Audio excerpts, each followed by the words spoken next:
Hey guys, 7stop here. Welcome back to another video.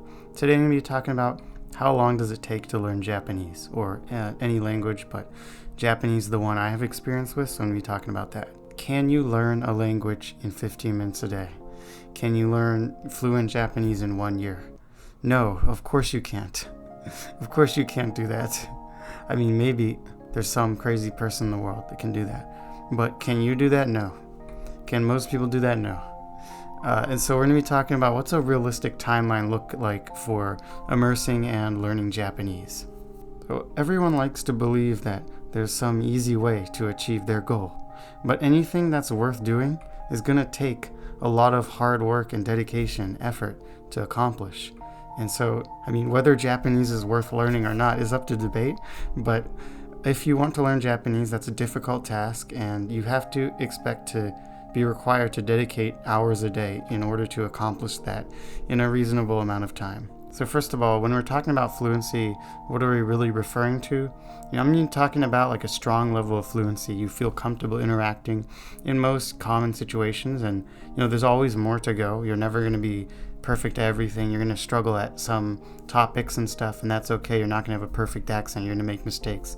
But having a strong level of fluency where you can understand pretty much any words used in daily conversation, communicate competently with most people in a way that they won't feel uncomfortable by speaking with you, like your shit Japanese, won't make it harder for them to talk to you. And also, while there is ways to maybe get up to conversational fluency very quickly, like in a year or something, you grind really hard and you focus on output and practical Japanese only, that kind of thing. I'm talking about a strong level in which you have like a basic understanding or a decent understanding of pretty much all things that a native would understand, like in normal context, not like specific fields and stuff like that. So let's get right into it. I'm assuming most of you guys know about immersion, AJAT, that kind of thing, but for a lot of people there's like a first stage where they didn't know about those things and they're doing some kind of traditional study. And that will probably give them a slight advantage when they start immersing if they have a foundation in the language.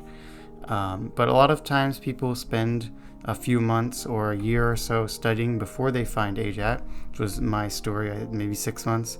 I did some traditional study like Duolingo. I downloaded random textbooks from the internet. And right before I started immersing, like a month or two before, I knew about Anki and I was doing pre-made decks and stuff in that. So after this, I've broken up immersion into 4 stages, or really the process of acquiring Japanese. So first you have the beginner stage, which I would say is about 0 to 1 years. Your first year is beginner stage, I would consider. And this is when you're getting your foundation of understanding in the language, you're getting all of your grammar study out of the way. And by the end of the first year, you should be able to comprehend most grammar patterns. And after that, you will be just mainly focusing on learning words. And this model is based on the idea that you're going to be immersing significantly every day, at least 2 to 3 hours. And that doesn't include like Anki and stuff, but Anki shouldn't take up that much time. You should get Anki out of the way fast. By the end of the first year, the beginner stage, you should be able to comprehend like basic slice of life conversations and content. I think some people go through these stages faster or slower, depending on how much immersion they're doing, how well they learn, and those kind of things, what kind of person they are. There's obviously going to be differences. Not everyone is going to learn exactly the same, even given the exact same amount of time, because people are different, their brains work differently. But I think this is a realistic structure. Then after your first year, I'd say the second year is like an intermediate stage. You are understanding a lot, but there's still tons of new words and new things you're learning all the time. Mostly words. After you get past the first year, you're not really learning grammar anymore. You're really mostly learning words. So you're just increasing your vocab, and your understanding of nuance is increasing a lot through this. I put this as from the end of year 1 to year 2, around that time. Again, some people may move faster or slower. And this is when you will probably start outputting. This is when I'd recommend outputting. Once you already have a basic foundation in the language, you can understand a lot of what's coming back at you, like of daily conversation.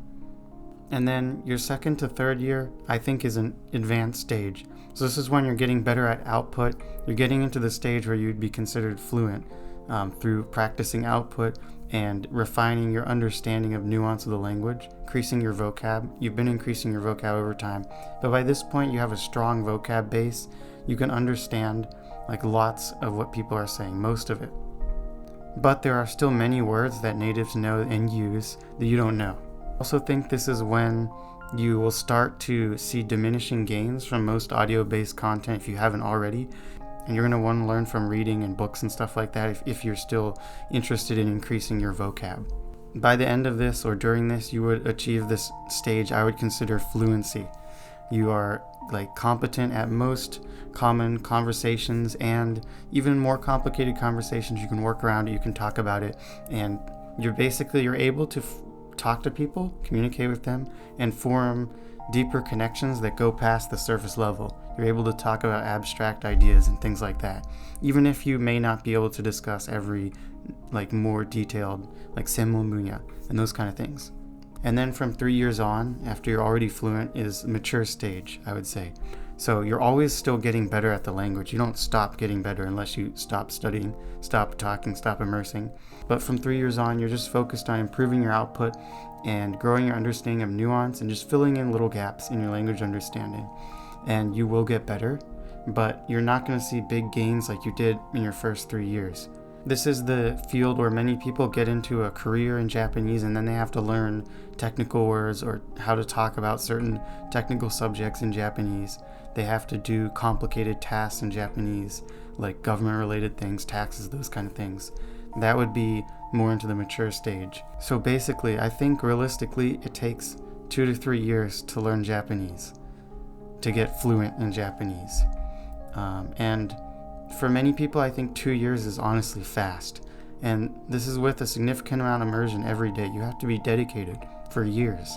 If you're not prepared to do that, then expect it to take longer. And some people will take longer anyway, some people will take less time. It really depends on so many different factors. But the point is that a lot of YouTubers and people online sell this idea, oh, you can learn Japanese in 1 year. And while it may be possible, a normal person will never become fluent in Japanese in 1 year with like a standard, 2 hours of immersion a day or something like that a lot of people in the community are putting in. It's going to be very difficult. And some people grind a lot and they can do it, but most people can't. And you're probably not the exception. Most people aren't. That's all for this short video. Thank you for watching. If you have any other topics you want me to cover or people you want me to interview, please put them in the description below. I'm always looking for ideas because I have none and I'm running out. So thank you. Bye guys.